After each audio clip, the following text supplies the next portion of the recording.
Polavaram ordinance పై ఆందోళనలు కొనసాగుతున్నాయి. Bhadrachalam area 2 రోజుల బంద్ తొలి రోజు సక్సెస్ అయింది.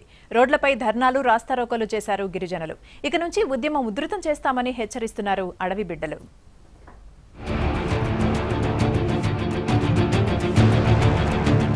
కేంద్రం రాజేసిన పోలవరం మంటలు ఆరని మంటలుగా మారాయి. ఖమ్మం జిల్లా గిరిజనుల బతుకులు తెల్లార్చే పోలవరం ఆర్డినెన్స్ పై జనం ఆగ్రహం వ్యక్తం చేస్తున్నారు. అడవి బిడ్డలు పోరాటం కొనసాగిస్తున్నారు. ఆర్డినెన్స్ వెనక్కి తీసుకోవాలనే డిమాండ్ అన్ని రంగాల నుంచి బలంగా వినిపిస్తోంది. కేంద్ర ప్రభుత్వం నిరంకుశంగా వ్యవహరిస్తోందని మండిపడుతున్నారు గిరిజనం.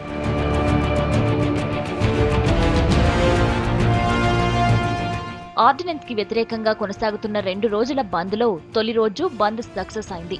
భద్రాచలంతో పాటు గిరిజన ప్రాంతాల్లో బ్యాంకులు, వ్యాపారులు, స్కూల్ యాజమాన్యాలు స్వచ్ఛందంగా బంద్ను పాటించాయి. కేంద్ర ప్రభుత్వం, ఏపీ ప్రభుత్వం తీరుకు నిరసనగా ర్యాలీలు నిర్వహించారు, రాస్తారోకోలు చేశారు. ఈ అన్ని ప్రజా ఉద్యమాలకి కేంద్ర రాష్ట్ర ప్రభుత్వాలు తలొగ్గి ఈ విధానాల్ని, ఈ నిర్ణయాలు వెనక్కి తీసుకొని పోలవరం ప్రాజెక్టుని రద్దు చేస్తూ ఈ ముంపు ప్రాంతానంతా కూడా తెలంగాణలో కొనసాగేటట్టు నిర్ణయాలు తీసుకున్నట్లయితే, పునర్సమీక్షించి నిర్ణయాలు మార్చుకున్నట్లయితే భవిష్యత్తులో ఆదివాసీ ఉద్యమాలని తీవ్రతరం చేసి ఈ ప్రాంతాన్ని అంతా కూడా మేము కాపాడుకోవడానికి ఉద్యమాలను తీవ్రతరం చేస్తామని హెచ్చరిస్తున్నాం.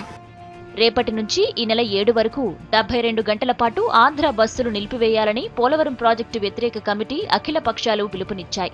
ఆదివాసీల బతుకులు బుగ్గిపాలు చేసే పోలవరం ప్రాజెక్టు కడితే ఊరుకునేది లేదని అంటున్నారు. ఈ నెల 14న చలో పార్లమెంట్ కార్యక్రమంతో ఆందోళన చేపడతామన్నారు. కేంద్రానికి సెగ తగిలేలా ఆందోళన చేస్తామన్నారు. అందుకు విరుద్ధంగా కేంద్ర ప్రభుత్వం చేపట్టిన చట్టాలకి వాళ్లే తుంగలో తొక్కుతూ ఏజెన్సీలోని ఆదివాసులను, ఇతర ప్రజలను జలసమాధి చేసే విధంగా ఈరోజు ప్రయత్నం చేస్తూ ఉంది. తమ యొక్క ప్రయత్నాలను విరమించుకోనట్లయితే ఆదివాసులు యొక్క తిరుగుబాటును వారు ఏ విధంగా ఉంటుందో చవిచూడాల్సి వస్తుందని ఈ సందర్భంగా హెచ్చరిస్తా ఉన్నాం.